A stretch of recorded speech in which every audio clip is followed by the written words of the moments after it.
Greetings. We are back in the Homosassa area of Florida where we spent the day on the river known to the locals as the Chaz. Because its full name is something like the Chassahowitzka, We're just going to put it on the screen and let you figure out how to pronounce it. Good luck with that.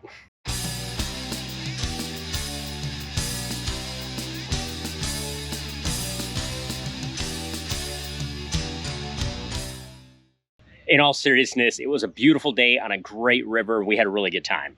We spent all day out there. In fact, we were patron number 2 at 8:30 this morning. And when I just went back to get our license back, because you have to turn that in to get your rental, she's like, wow, you guys were out there a long time when she realized we were number 2. So yeah, we really spent all day. We probably got on the river about 9:30 by the time we got our kayak rentals, got changed, got all our stuff ready to go. And we got off the river about 3:30.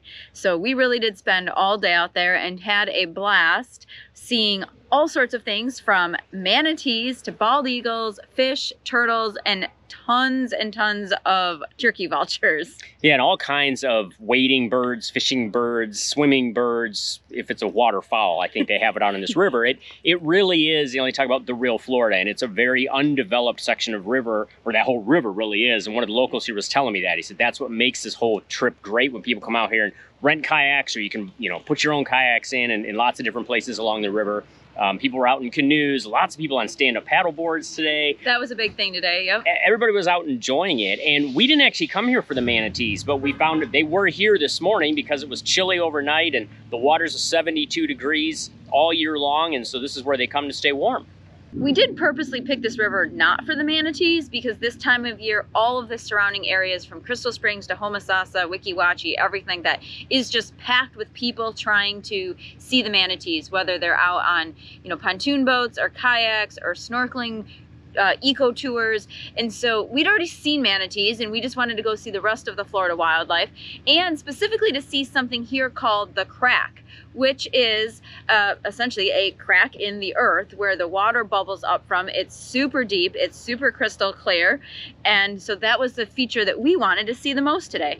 It was nice to be in this river. No matter where you were in this river, it was pretty clear. I mean, enough people got around and were checking it out. It got stirred up a little bit. And you know, when you're floating around with the manatees and they decide to come up for air and back down again, and actually we were in the water maybe a minute, and somebody who had left the dock just before us, all of a sudden she goes up in the air, kayak flips over, a manatee had just come up for air and bumped right into her and really scared her. But she's like, oh, that was a neat experience.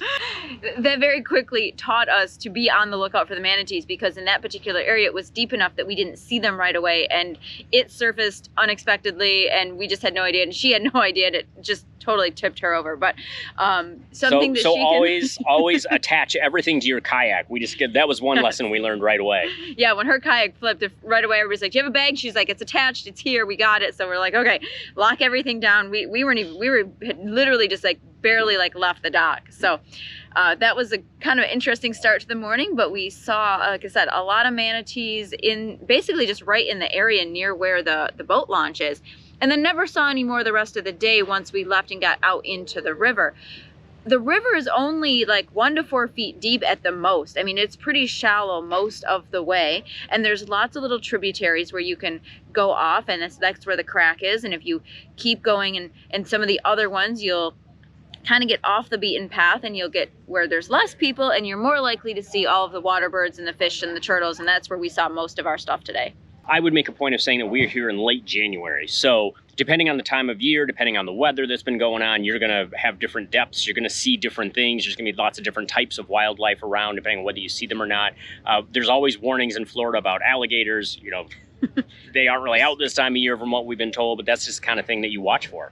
The manatees especially are only going to be out usually in the winter months, and they leave by March. So this is the busy time here, January through March, when the snowbirds are down and people are here on winter vacation and all the things.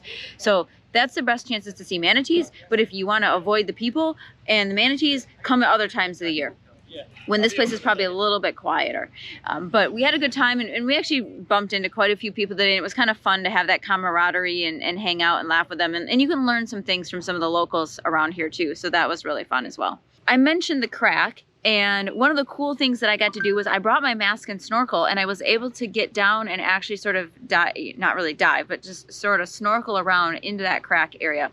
And it was a little bit stirred up because there were quite a few people there when we were there, and so it maybe wasn't quite as crystal clear as I had been expecting based on pictures, but again, that's because there were so many people. Had we come maybe even a half hour before or after that, we would have had it all to ourselves. But I have to think, based on the number of people on the river today, it was going to be pretty popular all day long. That's something, though, to bring up, too, because you mentioned earlier, like, kind of getting off the beaten path in the main river. There's a ton of different tributaries and creeks and different things that you can go up if you have a kayak or canoe and go up there.